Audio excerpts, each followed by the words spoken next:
comes as no shock to anyone that today's society puts a huge emphasis on the value of beauty and appearance. In the U.S., a third of all women and a quarter of men are on diets, and it is safe to say just about everyone is concerned about their own image in some way. If you're unhappy with your body or diet, however, it may not be entirely your fault. The food industry is one of the most powerful and profitable. Manufacturers possess the ability to dissect what appeals to consumers and in turn manipulate their products to keep you coming back for more. This has caused us to become disconnected with our primal needs and to operate on addictive and superficial needs instead. Within our food industry today, there is a big contradiction between what a product is being marketed to provide and what the consumer actually receives. Food today is processed, altered, and manipulated to look, smell, and taste better and to last longer, making it more appealing.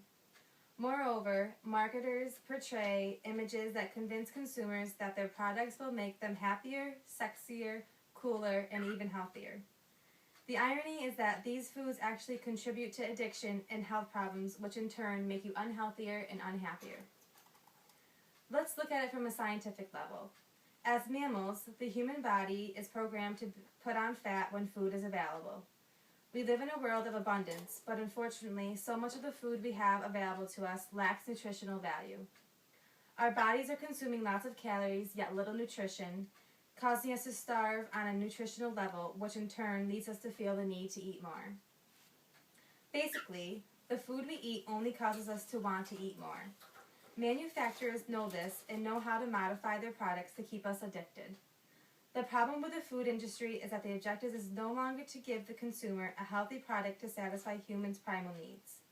The goal is to create and sell a good and make a profit. Even those who make efforts to be healthy may be unsuccessful if they are uneducated. This is when it becomes easy to be persuaded by deceptive advertising.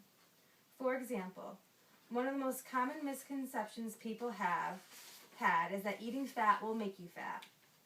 This is why you still see so many products in stores labeled low fat and fat free, all claiming to be healthy alternatives to other foods. However, these foods have been chemically modified and are so far from their original plant form that they are actually less healthy for you than the unprocessed full fat versions. Furthermore, these foods are usually loaded with sugar to make up for the lack of flavor by removing the fat.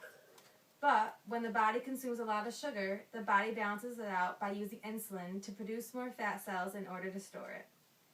In the end, you end up unsatisfied and craving more sugar, thus storing more fat. In actuality, foods in their whole state, including those with higher fat contents, leave the body more satisfied with less food. Many people fail to adopt a healthy lifestyle because they do so for superficial reasons. We are trained to believe that through beauty we will gain happiness, so we look to solve our health and weight problems with food and temporary diets. The most common health goal among our society is to lose weight, and because of that, there are a plethora of diets and programs that promise quick results.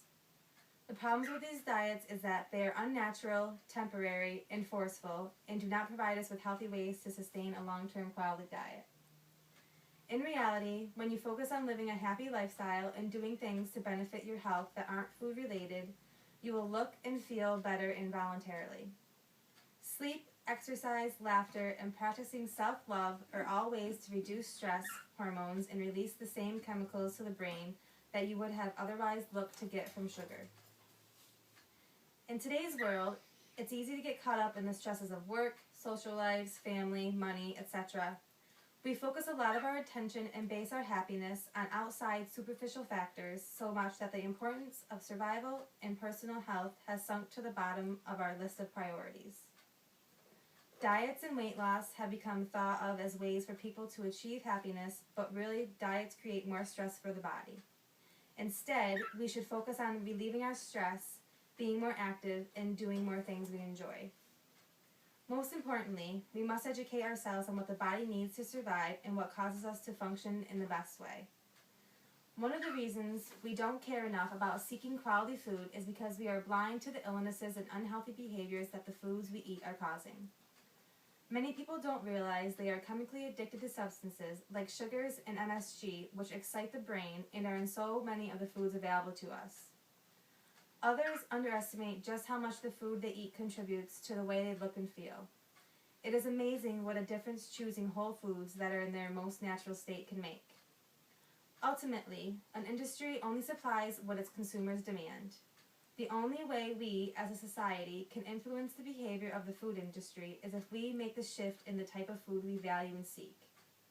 With an industry so knowledgeable and powerful over the types of foods we have available, it is now crucial for humans to educate themselves in the same way to avoid being manipulated and take control over their own health. First, you must value your health enough to want to understand how your body reacts and processes the things you eat. Then, the focus must shift from superficial wants to survival needs and personal well-being in order for your body and mind and the food industry itself to change.